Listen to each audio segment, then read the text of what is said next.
bonjour à tous et à toutes. On fait un petit point ce matin sur le Brexit.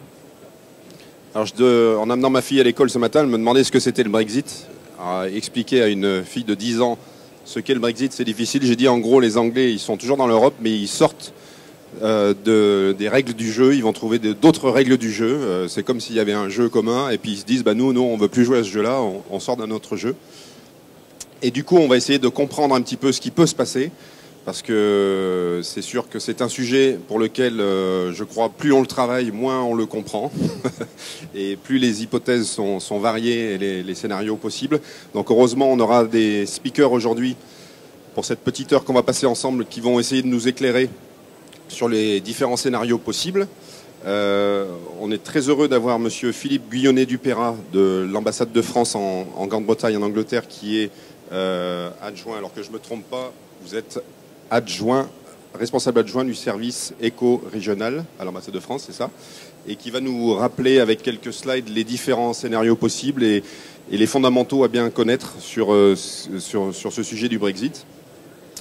On aura des entreprises ensuite, Jean Charlois qui dirige le cabinet Mobilitae, qui va nous parler du côté humain, RH, sur les personnes qui sont touchées par le Brexit dans les deux sens.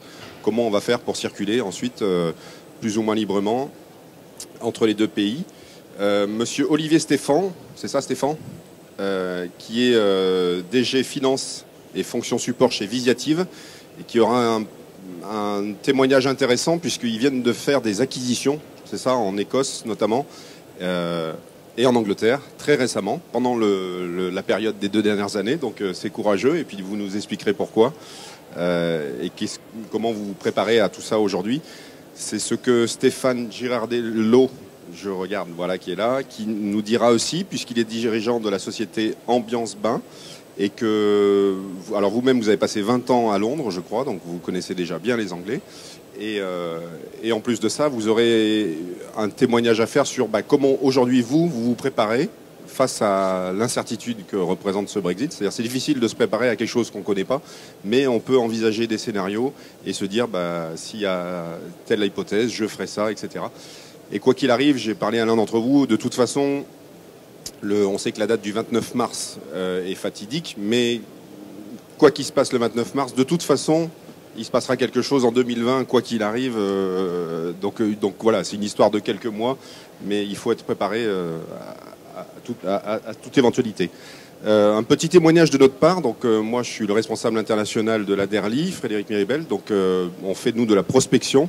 On attire les entreprises étrangères sur le territoire et les aide à se développer. Et effectivement, le Brexit représente une opportunité, mais qui est difficile. On l'a vu sur ces 2 dernières années où on est allé une vingtaine de fois. On a parfois affaire à des entreprises qui elles-mêmes ont voté pour le Brexit. Donc effectivement, quand on les rencontre, c'est parfois difficile de se dire oui, non, elles ne veulent pas bouger. Et notre stratégie, du coup, tout en continuant à les prospecter, a été aussi de faire de l'indirect, c'est-à-dire d'aller voir des boîtes japonaises, indiennes, des Émirats. On a un beau projet des Émirats Arabes Unis, par exemple, qui avait prévu d'aller au UK et fera peut-être plutôt son projet sur l'Europe continentale à cause du Brexit. Donc ça, ce côté indirect marche bien pour nous. De même qu'aussi le fait d'aller en dehors de Londres. On parle souvent de Londres et Paris en ce qui concerne la France, mais le Brexit, c'est bien plus que ça.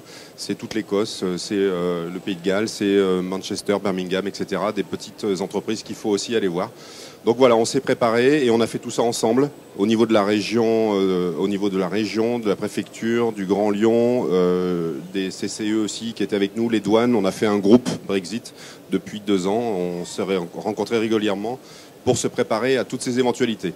Donc voilà, pour vous dire que le sujet nous tient à cœur. Et sans attendre, je vais laisser la parole à ces messieurs qui ont des choses intéressantes à nous partager. Et voici donc tout de suite, vous faites comme vous voulez, si vous voulez rester debout aussi, vous êtes un petit peu handicapé actuellement, mais voilà, à vous de Monsieur Guyonnet. Merci. Merci beaucoup. Alors, ce que je voudrais partager avec vous, c'est quelques réflexions sur là où on en est dans le Brexit et qu'est-ce que ça a comme impact pour les entreprises. La première idée, c'est que le message du Brexit, tel qu'il a été compris par le gouvernement britannique, c'était de reprendre le contrôle des frontières, de reprendre les contrôles de l'immigration et de reprendre les contrôles de son budget et de son process législatif. La seconde idée, c'est que maintenant, l'accord de retrait a été accordé entre négociateurs et qu'on est dans un process dans lequel le Parlement doit maintenant approuver cet accord de retrait, et c'est là tout l'objet de la discussion aujourd'hui. Et la troisième idée, c'est qu'on est appelé à se préparer, et ce qu'on constate jusqu'à aujourd'hui, c'est que quelle que soit l'issue de la négociation Brexit, il n'y a pas forcément suffisamment de prise de conscience que les choses vont changer. Et donc, c'est aussi un de mes messages. Donc, sur le Brexit, peut-être qu'on peut passer la première slide, s'il vous plaît. On a donc juste pour vous rappeler un peu quelques grandes dates. Le référendum a eu lieu le 23 juin 2016. La décision de sortir, donc ce qu'on appelle l'article 50, a été notifiée le 29 mars 2017, et ça enclenche un process de 2 ans de négociation jusqu'au 29 mars 2019, date à laquelle le Royaume-Uni sort de l'Union européenne. Donc c'est un peu la complexité de la négociation, c'est que d'un côté on souhaite rétablir une frontière, donc le Royaume-Uni redevient un pays tiers à l'Union européenne, avec du coup des contrôles aux frontières, mais de l'autre côté, il y a une spécificité en Irlande du Nord, où il y a une frontière qui est libre depuis quasiment un siècle. Et donc, on veut que la frontière qui est entre l'Irlande du Nord et l'Irlande ne soit pas matérialisée. Donc, c'est un peu cette dichotomie, cette contradiction que l'accord de retrait essaye de surmonter. Alors, je vais peut-être passer maintenant à l'accord aujourd'hui de retrait. Ce que pouvait... Oui, la slide suivante, là, s'il vous plaît. Voilà. Ce que pouvait proposer l'Union européenne au Royaume-Uni, c'était de dire, si vous ne voulez pas être dans l'Union européenne avec un marché intérieur commun, la liberté de circulation, des règles communes qui sont jugées par la Cour de justice, si vous ne voulez pas contribuer substantiellement au budget de l'Union européenne, il y a différents modèles qui sont possibles. Et ces différents modèles sont les modèles qu'on appelle de l'espace économique européen, le modèle suisse, le modèle turc, par exemple, avec une politique commerciale commune. Et en fait, à chaque fois, je ne vais pas rentrer dans le détail de ces modèles, mais à chaque modèle correspondait une ligne rouge que le Royaume-Uni ne voulait pas surmonter. Par exemple, la liberté de circulation des personnes, c'est pour le Royaume-Uni quelque chose qu'ils veulent pouvoir contrôler aujourd'hui. Ils ne veulent pas contribuer substantiellement au budget de l'Union européenne. Donc à chaque fois, en fait, l'Union européenne a dit, en fait, si vous ne voulez pas avoir chacun de ces modèles, ce qu'il vous reste, c'est un accord de libre-échange tel que celui qui a été négocié avec le Canada ou avec la Corée du Sud. Si on n'arrive pas à négocier d'accord de libre-échange, alors on tombe dans ce qu'on appelle le no deal, l'absence d'accord. Et donc ça, ce sont les règles de l'OMC. L'accord de retrait, on peut passer à la slide suivante, s'il vous plaît. L'accord de retrait, lui, il est... en fait, c'est ce qu'on appelle la négociation Brexit, c'est mon deuxième point, porte sur 2 ou 3 idées. Il y a un accord de retrait d'un côté, ça c'est le solde de tout compte. On a été ensemble pendant 40 ans, et donc maintenant, quelles sont les conditions de sortie, qu'est-ce qu'on a pris comme engagement ensemble et qu'est-ce qu'on va régler. Donc là, il y a trois sujets principaux qui sont la protection des ressortissants des deux côtés, les Anglais qui sont dans l'Union européenne et vice-versa, les ressortissants de l'Union européenne qui sont en Angleterre, au Royaume-Uni. Deuxièmement, il y a la question qu'on appelle le solde de tout compte. Le Royaume-Uni s'est engagé sur un certain nombre de projets européens en termes budgétaires, et donc ça, il faut le régler. Et il y a la question de la frontière irlandaise, qui est la plus compliquée. Je vais y revenir dans un instant. Et ça, c'est l'accord de retrait qui dit, si au 29 mars, on est d'accord là-dessus, jusqu'au 31 décembre 2020, on continuera les mêmes règles comme si vous étiez dans l'Union européenne. C'est ce qu'on appelle la transition. Et après, il y a une déclaration de relation future, donc un accord de retrait qui est juridiquement contraignant, et une déclaration de relation future qui dit, à l'avenir, on souhaite continuer à commercer ensemble. Mais ça, on ne détermine pas les conditions de la relation future, on dit juste, c'est une déclaration qui dit, on va travailler sur un accord de relation future. En l'absence d'accord, si l'accord de retrait n'est pas voté, alors il y aura une sortie sèche, c'est-à-dire que le Royaume-Uni devient un pays tiers à l'Union européenne, comme n'importe quel pays tiers avec lequel l'Union européenne n'a pas d'accord commercial. La question de l'Irlande, c'est la plus politiquement compliqué, et c'est ça l'enjeu de la négociation aujourd'hui. C'est que donc vous avez cette à la fois, on veut rétablir une frontière, mais en même temps on veut que la frontière en Irlande ne soit pas matérialisée. Ce qui est proposé dans l'accord, c'est de dire ce qu'on appelle le backstop. Je ne sais pas si quelqu'un a entendu parler du backstop. Le backstop, c'est de dire si l'accord de relations futures sur lequel on travaille dès la sortie n'est pas opérationnel à la fin 2020, alors on va faire deux choses. On va faire une union douanière entre la Grande-Bretagne et l'Union européenne tant qu'on n'a pas cet accord de relations futures. Donc l'union douanière, c'est grosso modo équivalent au libre-échange des biens. Et deuxièmement, l'Irlande du Nord va être alignée en termes juridiques sur l'Union européenne. Et ça permet de ne pas avoir de contrôle matérialisé à la frontière entre l'Irlande du Nord et la République d'Irlande. Donc c'est ça ce qu'on appelle le backstop. Et il fait d'enjeux de négociation assez intenses entre les parlementaires britanniques actuellement, parce qu'ils veulent pouvoir sortir de manière unilatérale de ce système si jamais il n'y a pas d'accord de relations futures qui est trouvé après 2020. Donc en fait, ce que disent les Brexiteurs, c'est de dire nous, on veut bien ce système du backstop, on le rejette un peu théoriquement parce que ça veut dire qu'on est aligné sur le système réglementaire de l'Union européenne alors qu'on voulait en sortir. Mais si on peut trouver un mécanisme dans lequel on dit que ce backstop n'est que temporaire, alors on sera prêt à voter l'accord. Alors c'est un peu mon deuxième point là-dessus, c'est de dire où est-ce qu'on en est en termes politiques. Donc l'accord a été voté, encore s'il vous plaît. L'accord a été adopté par le Conseil européen, par les chefs d'État européens. Ensuite, il doit être voté par le Parlement britannique, puis par le Parlement européen. Et le Parlement britannique est divisé très schématiquement entre une petite frange qui est pro-européenne et qui souhaite conserver des liens les plus proches possibles avec l'Europe, et une frange qui est plus importante. Sur le graphe là, c'est ce qu'on appelle les Tory Brexiteers là. Alors, ils ne sont pas 51 maintenant, ils sont plutôt autour de 100, donc c'est quand même sur une majorité à 320, c'est un groupe de pression important. Et donc ce que dit ce groupe, c'est si vous nous trouvez un système dans lequel on peut sortir de ce backstop, sortir de ce système d'arrimage à l'Union européenne, alors on sera d'accord pour voter le deal. Si jamais ils votent le deal, la stratégie de Theresa May, c'est de dire c'est soit mon deal, soit pas de deal. Et donc, si jamais ils votent le deal, ça va pousser la plupart des conservateurs à voter le deal. Et donc, la prochaine échéance, c'est en fait, d'ici le 12 mars, on va avoir une série de votes qu'on va pouvoir regarder d'ici aussi, qui vont être, d'abord, Theresa May va présenter au Parlement l'accord de nouveau. Donc, elle va dire, est-ce que vous êtes prêts à voter mon deal? Si elle réussit à s'allier les Brexiteurs durs, c'est possible que le deal soit voté. Donc option 1, si on vote l'accord, et bien après il passe au Parlement européen, et pour le 29 mars on peut être prêt. S'il est rejeté, alors Theresa May va faire voter le Parlement sur une sortie sans accord. Est-ce que vous êtes prêt à prendre le risque de sortir sans accord de l'Union européenne?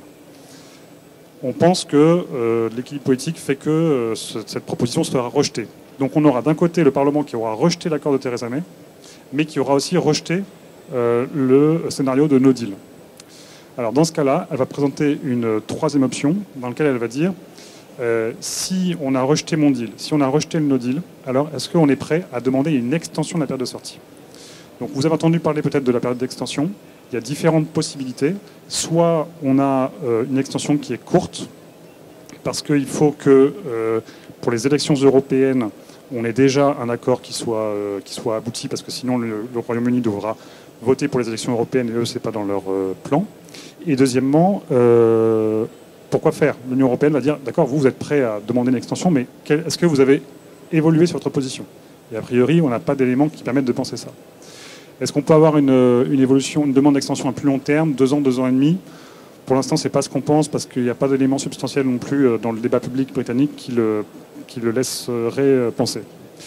Alors, si jamais on a ces options qui sont toutes rejetées, là s'ouvre la question de qu'est-ce qu'on fait. Est-ce qu'on peut faire un second référendum? C'est vraiment une hypothèse à ce stade. L'opposition, le parti Labour, a dit qu'il était prêt à soutenir un second référendum, mais on ne sait pas sur quelle modalité. On ne sait pas si c'est sur l'accord de Theresa May, si c'est sur le principe de la sortie, si c'est sur les modalités. Ils ont encore un peu pas très bien précisé leur demande. La seule chose qu'ils aient dite, c'est si l'accord est accepté par le Parlement, alors peut-être qu'on pourrait faire un second référendum. Donc ça, c'est pas vraiment très clair dans leur esprit. Donc ça, voilà où on en est politiquement, et je pense que c'est important pour vous de revenir sur ces grandes notions avant d'aborder le thème du Brexit plus précisément pour les entreprises. Et ça, c'est mon troisième message, c'est que quelle que soit l'issue de sortie, il faut se préparer en fait. Il faut se préparer. Les Britanniques se préparent, on est aussi appelé à se préparer en France. Les Britanniques sont en réalité pas vraiment préparés, parce qu'il y a peut-être un optimisme du marché, parce que les entreprises peuvent penser qu'elles ne seront pas affectées. Celles qui ont commencé à travailler leur ce qu'on appelle les plans de continuité d'activité, en anglais les contingency plans, peuvent se dire en fait moi j'ai fait mon tour auprès de mes fournisseurs et se dire je ne suis pas vraiment exposé, sans penser que peut-être que le fournisseur de mon fournisseur est exposé. L'autre jour il y avait une entreprise de ferroviaire qui nous dit non moi je ne suis pas vraiment exposé. Ça ne me concerne pas. Et alors, ah oui, mais le métal, vous l'importez, l'acier, vous l'importez d'où? Ah bah oui, ça effectivement, c'est un pays tiers, donc je suis exposé. Donc c'est vraiment un travail. Il y avait bon, les chiffres évoluent à peu près tout le temps, mais grosso modo, ça reste la même chose. La Banque d'Angleterre disait que la moitié des entreprises ne sont pas préparées au Brexit. Que celles qui se sont préparées, pour la moitié, elles ont augmenté leur stock. C'est tout ce qu'elles ont fait. Donc il y a vraiment un travail de préparation qui est insuffisant, y compris côté britannique, alors qu'il peut y avoir de grands changements si on est affecté sur sa chaîne de production. Surtout que les Britanniques ne sont pas un pays, je veux dire, exportateur de matières premières. Ils exportent avec la France, ils commercent beaucoup, on échange les mêmes produits, c'est des produits qui sont transformés des deux côtés. Donc on a vraiment un besoin de se préparer. Alors là, je vous ai mis des exemples de préparation, ajustement des supply chains, stockage, relocalisation d'activités, c'est vrai en particulier pour les services. Je pense que monsieur tout à l'heure nous en dira un petit peu plus. Et même côté de l'État, l'État n'a pas encore mené tous les projets qu'il considère critiques. Il considère qu'il n'y a que 2 tiers des projets critiques qui seront effectivement à jour pour la date de sortie. Donc ça, c'est côté britannique. Côté français, et c'est mon dernier point, le message est aussi le même. Il y a beaucoup de sujets sur lesquels se préparer. Il y a des sujets vraiment dans tous les domaines. Ça peut être les services, ça peut être où sont stockées vos données.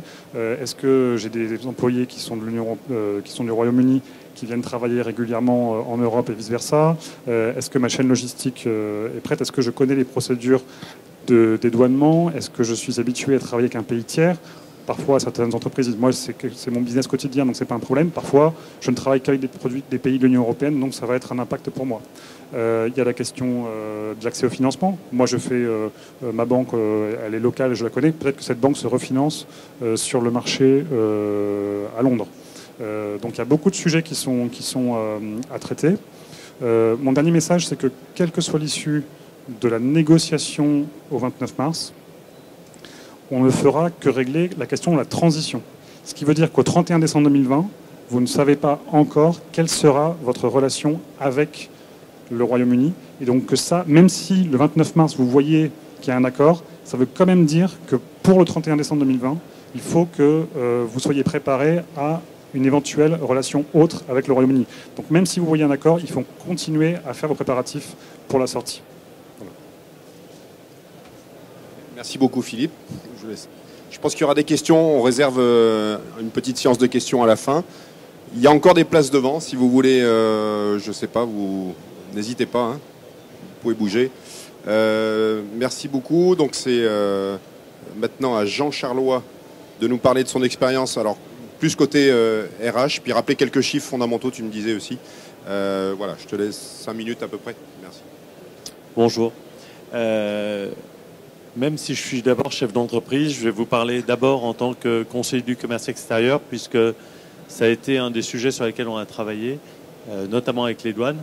Aujourd'hui, c'est 5% des échanges économiques de la région Auvergne-Rhône-Alpes qui se font avec la Grande-Bretagne. C'est notre 9e partenaire en termes d'importation, mais c'est notre 5e en matière d'exportation pour les entreprises de la région. On a une balance commerciale excédentaire de 2 milliards d'euros avec la Grande-Bretagne sur la région. Aujourd'hui, les exportations des entreprises de la région représente 4 milliards d'euros par an vis-à-vis de la Grande-Bretagne. C'est autant que la France vis-à-vis du Canada, pour faire des chiffres qui sont parlants.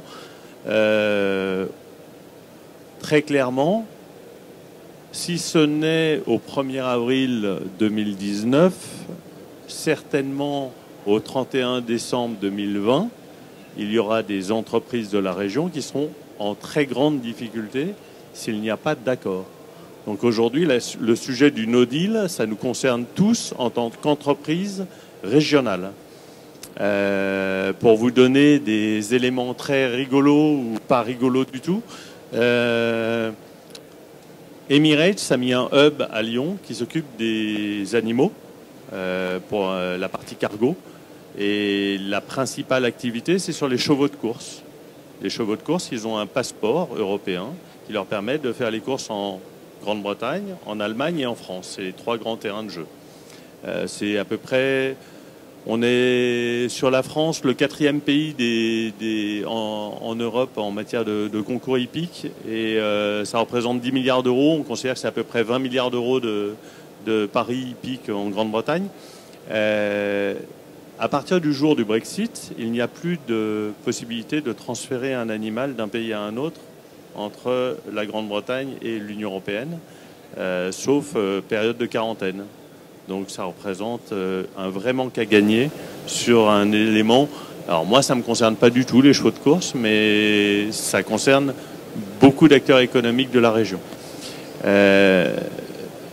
Dans ce domaine-là, moi je vais vous parler en tant que dirigeant d'entreprise maintenant. Nous gérons des flux migratoires, nous gérons des personnels qui viennent du monde entier pour travailler en France, en Suisse essentiellement, mais on a un certain nombre d'acteurs qui sont des acteurs britanniques qui envoient des sous-traitants, qui envoient des opérateurs pour des projets en France. On en a chez Airbus, on en a entendu parler, hein. Du fait que Airbus avait une partie de sa production en Grande-Bretagne, mais on a des sociétés qui sont très spécialisées en Grande-Bretagne dans l'ingénierie, et ces sociétés-là, notamment dans le domaine informatique, interviennent partout aujourd'hui, en libre-échange. Donc on a des Britanniques qui interviennent régulièrement sur nos projets en France. À partir de l'année prochaine, cela signifie que ces gens-là seront soumis à autorisation de travail, à visa, mais que dans l'autre sens, quand nous envoyons du personnel à l'étranger, ces gens-là seront soumis à autorisation de travail et à visa. Comment est-ce que ça se passe? Comment est-ce qu'on fait concrètement? Moi, j'ai régulièrement des missions où on est amené à se rendre en Grande-Bretagne. Qui va prendre en charge le déplacement de nos personnels, les démarches administratives, le coût de ces démarches administratives? Puis moi, en tant que chef d'entreprise, je vais vous parler aujourd'hui de ce que je vis au quotidien. On a un certain nombre d'entreprises, on travaille pour des gens qui viennent du monde entier, mais on a pas mal de représentants de ces entreprises qui ont des structures financières en Grande-Bretagne. Et nous facturons la Grande-Bretagne avec un modèle qui est un modèle TVA intracommunautaire. Donc on auto-liquide la TVA. L'an prochain, comment est-ce que ça va se passer? Parce que la TVA intracommunautaire ne s'appliquera plus en Grande-Bretagne. Donc qui va prendre en charge le coût d'une comptabilité spécifique pour la Grande-Bretagne? Est-ce que c'est mon client? Est-ce que c'est moi? Moi, j'ai des accords cadres avec des sociétés où on a négocié pendant 2-3 ans ces accords cadres. Je n'ai pas du tout envie de revenir sur ces accords cadres. Donc, on sait aujourd'hui qu'on a un danger financier, ne serait-ce qu'en termes de délai de paiement, à partir du moment où on va rentrer dans la période Brexit.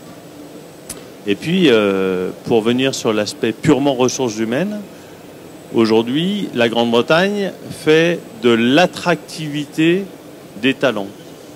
Aujourd'hui, la Grande-Bretagne n'a pas les moyens de former les techniciens, les ingénieurs, le personnel qui travaille dans ces entreprises. Donc on fait venir vers la Grande-Bretagne, et c'est pour ça qu'on a beaucoup de Français qui travaillent en Grande-Bretagne, on fait venir des hauts potentiels qui travaillent dans les sociétés britanniques. Aujourd'hui, toutes ces sociétés-là voient, et ça c'est déjà aujourd'hui, voient des personnes de leurs équipes qui quittent la Grande-Bretagne pour des projets ailleurs, à Singapour, en Amérique du Nord, en Europe, on va dire en Suisse, Allemagne, France, voire même Italie, Espagne. Donc on a déjà un départ des talents de ces entreprises-là. Donc on a un appauvrissement. Comment est-ce que ça va se passer demain? Et ça, nous, c'est une vraie problématique que nous sommes en train de commencer à gérer avec nos clients. C'est comment est-ce que vous allez faire pour maintenir en Grande-Bretagne des sociétés qui seront des prestataires des entreprises européennes, alors que vous n'aurez plus les ressources en interne. Donc aujourd'hui, ce sont des vraies questions. Et pour nous tous, on va dire entreprises industrielles ou pas, mais notamment dans le secteur industriel, la question va se poser aujourd'hui, quand vous aurez des prestataires techniques britanniques, de savoir si ils resteront aussi performants dans l'avenir, alors qu'ils n'auront plus les ressources qu'ils ont aujourd'hui. Donc ça, c'est une première approche de comment est-ce que nous, on le vit aujourd'hui et comment est-ce qu'on fait concrètement pour gérer ça. On anticipe vachement.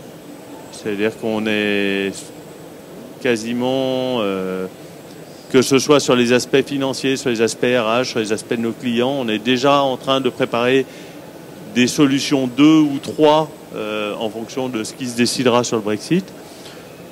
Mon sentiment personnel, c'est que de toute façon, ça ne se passera pas bien. On va certainement, nous, PME, payer les pots cassés, c'est sûr, parce que les grands groupes ont déjà provisionné des sommes faramineuses pour faire face au Brexit. On n'a pas les moyens de faire face, et surtout, on ne sera pas décisionnaire, notamment sur les délais de paiement. Donc on sait déjà qu'il va falloir qu'on prévoie ces aspects-là. Merci beaucoup Jean, donc beaucoup de questions, mais une préparation quand même. Tu me disais aussi au niveau des emplois, qu'il y a combien d'emplois qui seraient touchés à partir du 1er? Aujourd'hui, on entend que au moment du Brexit, il y aurait environ 70 000 emplois sur la région qui seraient directement impactés par le Brexit. Oui, sur notre région, donc voilà, 70 000. Voilà, ça fait réfléchir. Je vais passer la parole maintenant à Olivier Stéphan, qui est donc du groupe Visiative, qui va nous rappeler un petit peu l'activité dans la transition numérique, c'est ça, du groupe Visiative, et vos 2 acquisitions récentes en Écosse et en Angleterre, comment ça se passe, et voilà, merci. Alors bonjour, donc un témoignage d'entrepreneur. Visiative en quelques mots, hein, c'est une société qui faisait 50 millions d'euros de chiffre d'affaires il y a 4 ans et qui va faire 200 millions d'euros cette année, en combinant une croissance organique d'à peu près 10% par an dans le marché de la transformation numérique et à peu près 20% par acquisition. Et c'est pour ça qu'on va en parler, puisque on a des parts de marché relativement fortes en France, et nous, notre enjeu d'entrepreneur, de société régionale, hein, qui a été créée à côté de Tassin, c'est justement de faire un développement international, et l'Angleterre est un pays important, d'abord parce qu'il est proche de nous et puisqu'il a une vraie culture industrielle. Et nous, donc en 2018, je vous rappelle un peu nos métiers, on a 3 métiers. Le premier métier historique est d'être un revendeur de Dassault Systèmes, hein, donc c'est d'aider dans des bureaux d'études à concevoir des pièces industrielles. Un deuxième métier de logiciel. On s'est dit que quitte à être chez les clients et de leur vendre des produits Dassault Systèmes, on pouvait aussi concevoir des produits autour de la qualité, autour de l'e-commerce, autour du SAV, autour de ces produits. Et puis un dernier métier l'année dernière, on a investi dans une société de conseil en innovation et de crédit d'impôt recherche pour finalement être dans toute la chaîne d'innovation des clients, en partant de la recherche et développement jusque dans les usines chez nos clients. Alors, dans le cadre de notre développement, on faisait il y a 3 ans à peu près 10% de chiffre d'affaires à l'international. Avec ces acquisitions, on est aujourd'hui autour de 20%. Et l'Angleterre est un pays important puisqu'il va peser à peu près 5% de notre chiffre. Et c'est intéressant puisque quand le Brexit a eu lieu, une semaine avant, nous avons fait une augmentation de capital pour financer notre développement. Et on s'est dit, il faut à tout prix passer avant parce qu'on ne sait pas. Peut-être qu'après, c'est le chaos. Bon, ça a été un peu difficile pendant quelques semaines, mais finalement, le chaos n'est pas arrivé. Et nous, on est des entrepreneurs qui avons plutôt confiance dans le futur. Et donc, en 2018, donc, nous avons acheté une entreprise basée à Cambridge et à Birmingham, qui est un revendeur SolidWorks. Et on s'est posé la question, est-ce que c'est encore intelligent ou est-ce que c'est pas prématuré de rentrer en Angleterre ou au Royaume-Uni? Et puis en début d'année 2019, nous avons acheté également une société basée en Écosse de 45 personnes et qui fait du conseil en innovation et en fiscalité de l'innovation. Et en fait, quand on a discuté avec les vendeurs, qui étaient parfois pressés de vendre, on s'est dit, oulala, est-ce qu'il n'y a pas un risque derrière tout ça?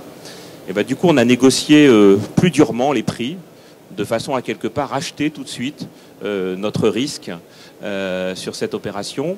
Et nous, on a deux risques principaux finalement. Le premier, c'est un risque de devise qui peut arriver. Je ne sais pas comment vous voyez la livre sterling dans les mois qui viennent ou dans les années qui viennent. Nous, on s'est dit, allez, si ça va mal, peut-être que la devise dévissera de 20-25%. Et quelque part, du coup, on a négocié un prix d'achat de ces sociétés entre 20 et 25% plus bas que ce qu'on fait d'habitude.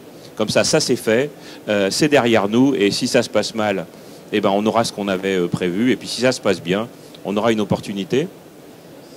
Et la deuxième chose sur laquelle on a beaucoup travaillé dans le business plan de ces deux sociétés, c'est de se dire finalement face à des risques de marché qui sont toujours là, qu'est-ce qu'on peut avoir comme opportunité? Et nous, on pense que l'Angleterre ne restera pas les bras croisés pour garder des emplois industriels et des emplois de développement dans son pays. Et on pense qu'elle va accentuer dans les mois qui viennent les aides à l'industrie et que comme finalement c'est ça notre marché auprès de nos clients, nous on pense qu'on a au moins autant d'opportunités que de risques. Et à partir de là, on s'est dit qu'on allait investir dans ce pays où on aura maintenant, on est deuxième opérateur dans la vente des produits SolidWorks et on est à peu près le 4e, 5e intervenant dans le conseil en innovation. Et on pense que ce sont des places où il y a des parts de marché à grignoter, comme on l'a fait en France, et donc beaucoup plus d'opportunités que de risques.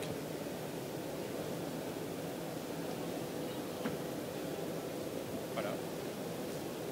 Merci, je vous redonnerai la parole pour quelques questions. Il y a notamment, le point est intéressant sur les aides qui seraient potentiellement allouées à l'industrie post-Brexit pour faire rester, Theresa May l'avait abordé, je crois, et je ne sais plus si c'est Toyota ou d'autres entreprises dans l'automobile qui disaient mais nous on restera parce qu'on aura beaucoup d'aides pour rester. C'est un point à garder en tête. On pense en effet qu'une partie de l'argent qu'ils versaient à l'Europe et dont ils le regrettent vraiment, ils le reverseront demain en interne pour l'industrie anglaise. Merci beaucoup.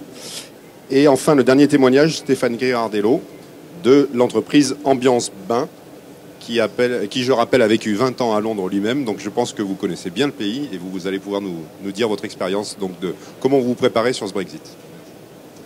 Bonjour, alors oui, moi je suis Stéphane Girardello, dirigeant de l'entreprise Ambiance Bain. Alors j'ai effectivement vécu 20 ans en Grande-Bretagne, mais on a également une filiale depuis 20 ans en Grande-Bretagne. Donc c'est de ça que je vais vous parler surtout. Nous, on est une entreprise familiale basée à Valence, on emploie 200 personnes et on fabrique du mobilier de salle de bain et des espaces douches. On n'a pas de stock de produits finis puisque tout ce qui est vendu, tout ce qui est fabriqué est vendu. Déjà, on ne fabrique que sur commande. Et du coup, on a des flux qui sont directs et assez rapides avec des délais qui sont assez courts. Donc, nous, on a aujourd'hui une incertitude. Alors, on ne vit pas le Brexit comme une opportunité comme mon collègue de SolidWorks, puisqu'on est présent depuis 20 ans, qu'on a vécu différents types de périodes. Et aujourd'hui, on est relativement impacté depuis, d'ailleurs, le vote qui a eu lieu il y a 2 ans maintenant avec le référendum. Le premier des impacts, c'est un impact sur notre business, dans le sens où les produits de salle de bain, on vend au travers de revendeurs à destination de particuliers qui refont leur salle de bain. Quand il y a une incertitude sur un marché comme actuellement, les gens repoussent des investissements ou des dépenses qui ne sont pas de première nécessité. Refaire une salle de bain, ce n'est pas une dépense de première nécessité. Et du coup, on a une baisse assez importante de notre chiffre d'affaires actuellement, avec des gens qui se disent il est urgent d'attendre que le Brexit se passe et de voir ce qui va se passer demain et de garder notre argent pour peut-être plus tard. Donc ça, c'est le premier des impacts que l'on vit. Le deuxième, c'est un impact en termes financiers, puisqu'on fabrique en zone euro et qu'on vend en livre sterling. Donc on est très exposé à des risques et à des taux de change. Et la livre sterling a quand même chuté de façon très importante depuis 2 ans. Alors on a augmenté nos prix. Dans notre marché, comme dans beaucoup de marchés en Grande-Bretagne, beaucoup de produits sont importés. Donc nos confrères concurrents ont également augmenté leurs prix, ce qui fait que la salle de bain au sens large est devenue plus cher qu'avant. Et donc ça renforce encore ce sentiment de il est urgent d'attendre, mais en plus de ça, je suis pas sûr que je peux me permettre de dépenser autant d'argent pour une salle de bain actuellement. Donc finalement, la salle de bain, on verra plus tard, et l'argent, on le dépense à faire autre chose. Donc ça, c'est quelque chose qui est important, et nos résultats en termes de Grande-Bretagne le montrent. Ce qu'il faut savoir, c'est que la Grande-Bretagne représente à peu près 20% de notre chiffre d'affaires global du groupe. Donc c'est pas neutre du tout, c'est des montants qui sont importants. La troisième situation que l'on vit à cause du Brexit, c'est une situation en termes de ressources humaines. On a, et de motivation de notre personnel. On a une filiale sur place avec une dizaine de personnes. Et depuis maintenant 8-10 mois, on vit des gens qui partent de chez nous, qui sont inquiets pour le futur et qui se disent, si demain il y a un Brexit dur, qu'est-ce qui va se passer pour mon emploi ? J'ai une maison encore à payer, j'ai des enfants qui sont en train de faire des études supérieures qui coûtent cher. Moi, j'ai besoin d'avoir un travail et je ne suis pas certain que Ambiance Bain, filiale d'une société française avec le Brexit dur, puisse continuer à être efficace demain et à gagner de l'argent. Et peut-être que du coup, mon emploi demain n'existera plus. Et dans un pays qui actuellement voit un taux de chômage de à peu près 4%, qui est, d'après ce qu'on lit dans la presse, le plus bas depuis 20, 30 ou 40 ans, ils n'ont absolument pas de mal à trouver un autre emploi ailleurs. Et donc, c'est assez difficile pour nous d'arriver à conserver dans une filiale qui, du coup, n'a pas non plus des plans de carrière et des progressions importantes en visibilité, d'arriver à conserver du personnel et des talents. Donc ça, c'est ce qu'on vit au quotidien depuis maintenant 2 ans, en plus de l'incertitude de ne pas savoir de quoi demain sera fait. Donc comment se prépare-t-on dans une situation comme ça ? C'est assez compliqué. Alors moi je suis très optimiste de nature, et puis en tant que chef d'entreprise, je ne peux que être optimiste. Il n'empêche que je n'ai pas envie de mettre des cierges tous les jours à l'église et de me dire on verra bien ce qui se passe demain. Donc on est obligé de se préparer malheureusement. Alors, on a commencé à faire un groupe de travail en interne au siège il y a à peu près 6 mois, donc il n'y a pas très très longtemps. Moi, j'ai assisté personnellement à plusieurs conférences sur le Brexit, certaines relativement légères, d'autres beaucoup plus détaillées et qui allaient beaucoup plus en profondeur. Certaines organisées par notre syndicat professionnel, donc qui parlaient vraiment concrètement de nos problématiques en termes de métier. D'autres plus techniques, notamment, je me rappelle ici, j'ai assisté à une conférence au mois de novembre organisée par la Directe, dans laquelle les douanes sont venues parler, parce que le problème douanier pour nous est très important. Et j'ai appris qu'il y avait auprès des douanes quelque chose qui s'appelle la cellule de conseil aux entreprises. C'est une cellule dédiée qui se déplace gratuitement dans les entreprises et qui vient discuter avec les entreprises pour trouver des solutions, pour expliquer et mettre en place des plans d'action concrets. Donc moi j'ai fait venir cette cellule d'entreprise dans notre entreprise, cette cellule de conseil. Ça n'a pas été très, très bien vu dans l'entreprise parce qu'on côtoie les douanes depuis 20 ans avec l'export. On les croit pas toujours nos bons amis, et donc leur demander de venir dans l'entreprise, c'est un petit peu faire rentrer quelqu'un dans l'entreprise. Donc finalement, c'est très bien passé. Ce sont des gens qui sont tout à fait à même de nous aider. On a listé avec eux tous les impacts de notre flux logistique et tous les impacts en termes douaniers. On a recalé les codes douaniers des produits que l'on exporte en Grande-Bretagne. Jusqu'à présent, c'était un petit peu flou, il y avait assez peu d'obligations. On a surtout, par rapport à ces codes douaniers, identifié quels seraient, en cas de sortie dure, selon les codes de l'OMC, les droits de douane qui seraient impliqués sur nos produits. Donc on a différents types de produits. Certains produits ne sont pas du tout impactés en termes douaniers, donc on a des taxes d'importation de 0, donc très bien. On a d'autres produits, la douche notamment, qui seraient impactés à hauteur de 6,5% avec un droit de douane.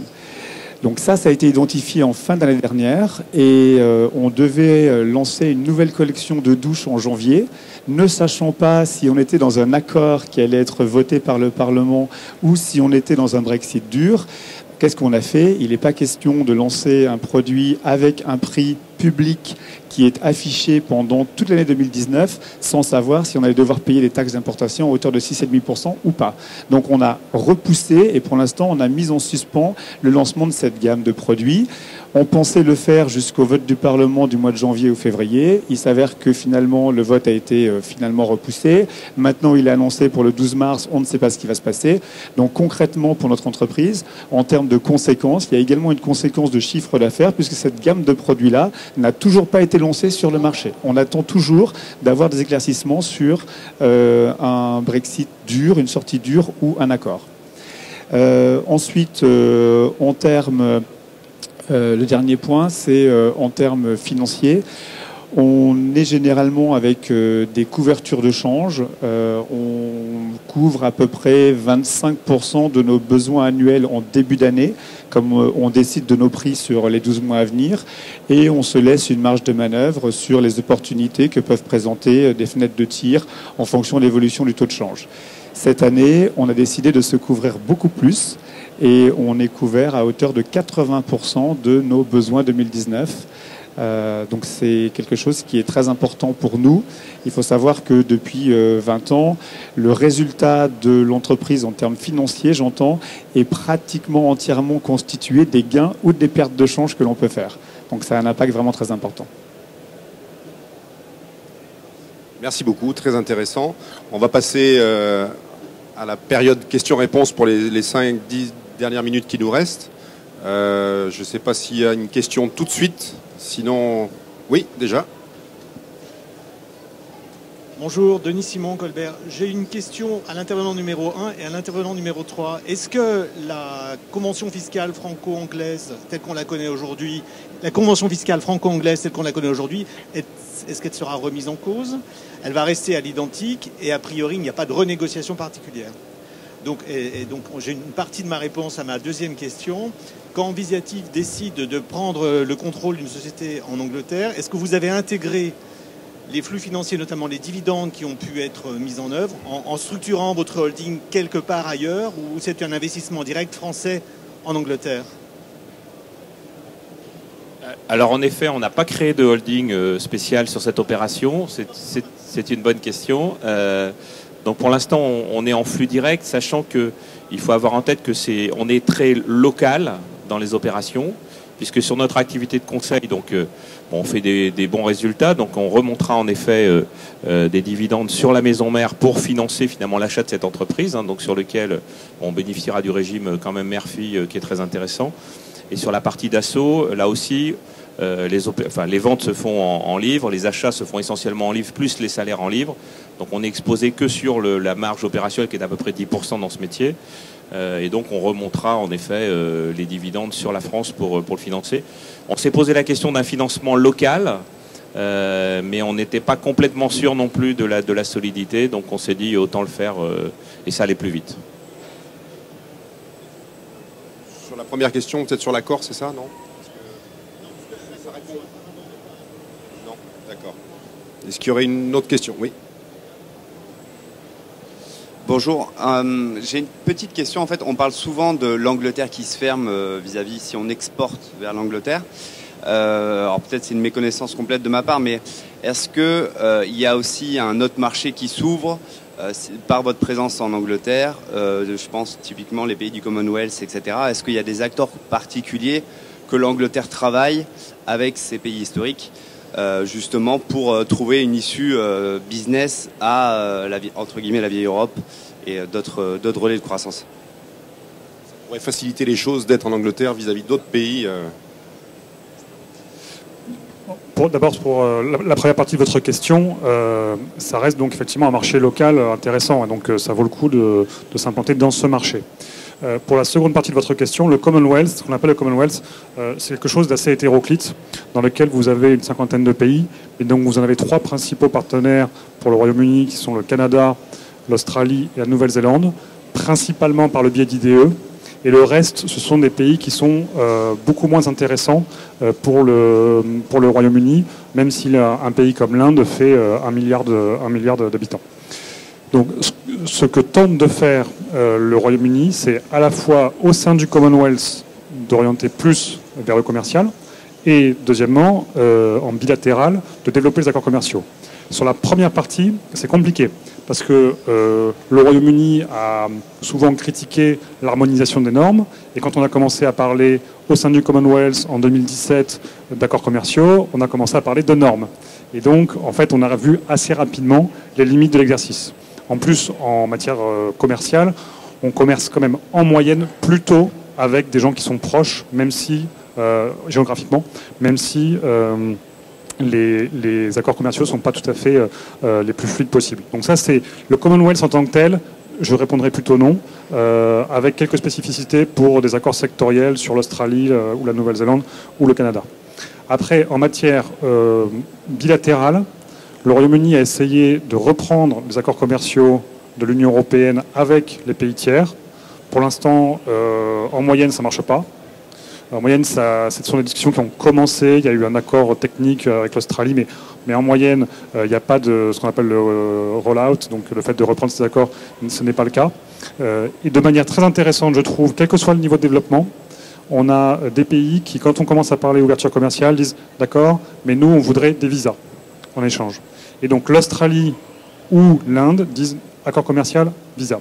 Et donc on retombe sur les questions de contrôle de l'immigration en voulant sortir de l'Union européenne. Ces sujets se reposent. Donc pour répondre en un mot, le Commonwealth, pour l'instant, ne représente pas une alternative tout à fait fiable pour le Royaume-Uni par rapport au commerce avec l'Union européenne.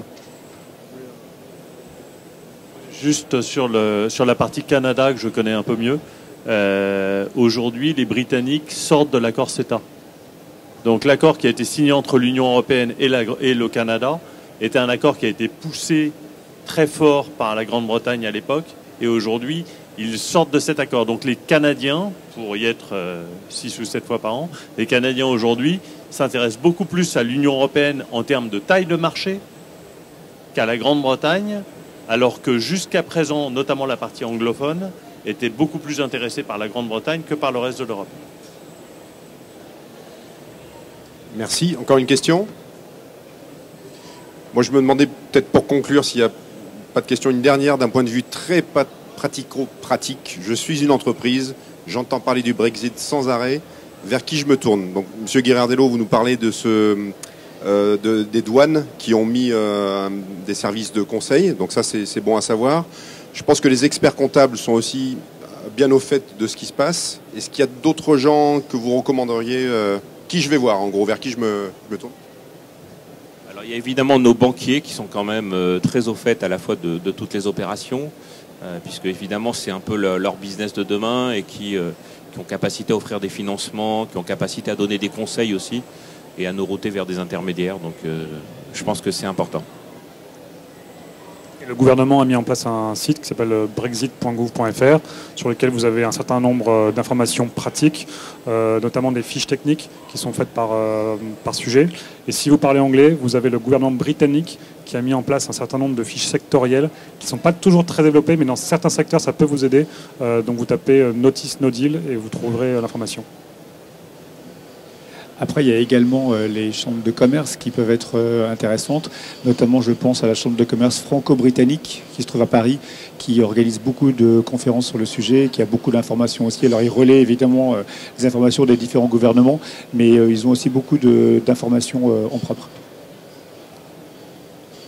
Ça dépend un petit peu du secteur d'activité. Ce qu'on peut dire aujourd'hui dans le secteur industriel, c'est que toutes les entreprises industrielles vont avoir une question normative qui va se poser à un moment ou à un autre. Aujourd'hui, on est sur des réglementations par produit, des doubles usages, des questions de normes UE ou pas UE. Toutes ces questions-là, elles auront un impact sur nos entreprises. Et il y a certainement à voir dans chaque secteur d'activité. Stéphane parlait du secteur du métier du bain, mais en matière d'automobile aujourd'hui, on sait qu'à partir de la fin du Brexit, de la négo du Brexit, les voitures japonaises qui sont produites en territoire britannique, donc Toyota et Honda, ne pourront plus sortir des chaînes de production tant qu'elles n'auront pas réglé la question des normes sur tous les flux de pièces qui viennent de l'ensemble de l'Union européenne. Et ça concerne des boîtes de la région. Les boîtes qui font les éléments électriques, par exemple, sont très impactées. Donc, je pense qu'il faut déjà se poser la question au niveau de chacune de nos entreprises. Quelle est notre norme? Est-ce que c'est une norme britannique? Dans ce cas-là, pas de problème. Est-ce qu'en revanche, ce n'est pas une norme britannique? Et comment est-ce que je couvre ce problème-là? Très bien, je crois que je vais vous remercier. On a pu comprendre un petit peu mieux, même si ça reste toujours un peu incertain. Mais je pense que voilà, on vit un moment historique. Mardi prochain, on retient la date du 12 mars où il y a encore une nouvelle étape, où on va savoir encore quel chemin on prend. Le 29 mars, évidemment, une date fatidique. Et puis après, qui sait, en tout cas, on est un peu plus éclairé sur le sujet grâce à vous. Je remercie beaucoup donc les speakers qui nous ont apporté votre témoignage aujourd'hui. Merci à vous. Bonne journée.